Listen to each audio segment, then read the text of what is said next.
Hi అండి, welcome to my channel girly trends Telugu. మీకు కనుక నా ఛానల్ నచ్చినట్లయితే సబ్స్క్రైబ్ చేసుకుని పక్కన ఉన్న బెల్ ఐకాన్ కూడా ప్రెస్ చేయండి. మీకు ఎప్పటికప్పుడు నోటిఫికేషన్స్ వస్తాయి. నేను cooking, DIY halls and fashion life style అన్నీ చేస్తానండి. ఆ వీడియోస్ కూడా మీకు డిస్క్రిప్షన్ బాక్స్లో ఇస్తాను, మీరు చెక్ చేయండి. ఈరోజు నేను మీకు చూపించబోతున్నాను చిన్న చేపలు మీరు ఎలా క్లీన్ చేసుకొని ఎలా వండుకోవాలన్నది చూపిస్తాను. ఫస్ట్ ఆఫ్ ఆల్ మీరు ఎలా క్లీన్ చేసుకోవాలన్నది వీడియో చూస్తున్నాను. ఇది టైం టేకింగ్ ప్రాసెస్ అండి, టైం పడుతుంది కానీ టేస్ట్ అయితే చాలా బాగుంటాయి. మీరు ట్రై చేయండి డెఫినెట్గా. అండ్ ఫస్ట్ ఈ చేపల్ని తల, తోక భాగం అండ్ సైడ్స్ ఉన్నవి కట్ చేసుకోవాలి. కుదిరితే ఇప్పుడు బయటికి పొట్టలో ఉన్న భాగం వస్తే తీయచ్చు, లేకపోతే తర్వాత వాష్ చేసినప్పుడన్నా మనం క్లీన్ చేసుకోవచ్చు. ఒక్కొక్క ఫిష్ని తల అండ్ తోక, సైడ్స్ అన్నీ కట్ చేసుకుని ఉంచుకోవాలి. ఇవి నైఫ్తో అయితే మనకి రాదండి, కత్తిపీట ఉండాలి. కత్తిపీటతో అయితే మనకి ఫాస్ట్గా అవుతాయి. చాలా బాగుంటాయి ఇవి టేస్ట్ అన్నవి. ఏ చిన్న చేపలైనా ఇదే ప్రొసీజర్ అండి, ఇట్లానే క్లీన్ చేసుకోవాలి. మీరు చాలా రకాలు ఉంటాయి కదా చేపలు, దాంట్లో సేమ్ ఇలానే కట్ చేసుకోవాలి. హెడ్ కట్ చేసుకుని లోన ఉన్న డస్ట్ అంతా తీసేసి అండ్ సైడ్స్ కూడా కట్ చేసుకుని అండ్ తోక కూడా కట్ చేసుకోవాలి. అంతేనండి, చాలా ఈజీ ఇవి కట్ చేసుకోవడం.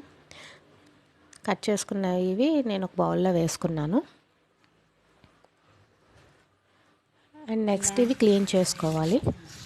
ఒక రఫ్ సర్ఫేస్ మీద కళ్ళుప్పు అండ్ ఈ చేపలు వేసి బాగా రుద్దాలండి.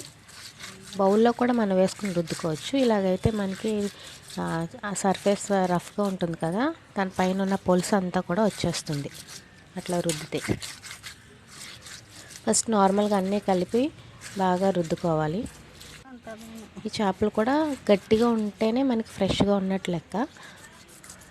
మెత్తగా అయిపోతే అవి ఫ్రెష్గా ఉన్నట్టు కాదండి, కొంచెం హార్డ్గా ఉండాలి ఏ ఫిష్ అయినా సరే, అప్పుడు టేస్ట్ కూడా బాగుంటుంది. అట్లా ఒక్కొక్క ఫిష్ని మనం అట్లా రుద్దుకుంటూ ఉంటే దానిపైన ఉన్న అన్నీ పోతాయి, స్కేల్స్ అనేవి.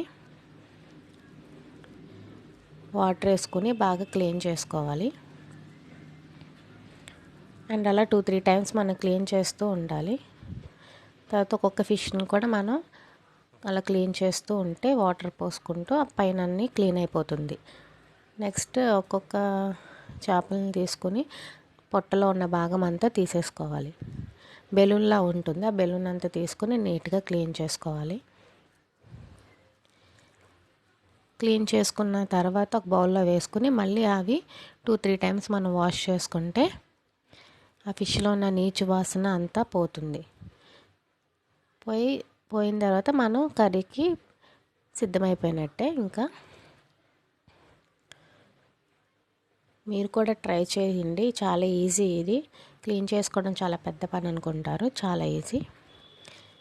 టేస్ట్ అయితే చాలా బాగుంటాయి ఏ ఫిష్ అయినా సరే.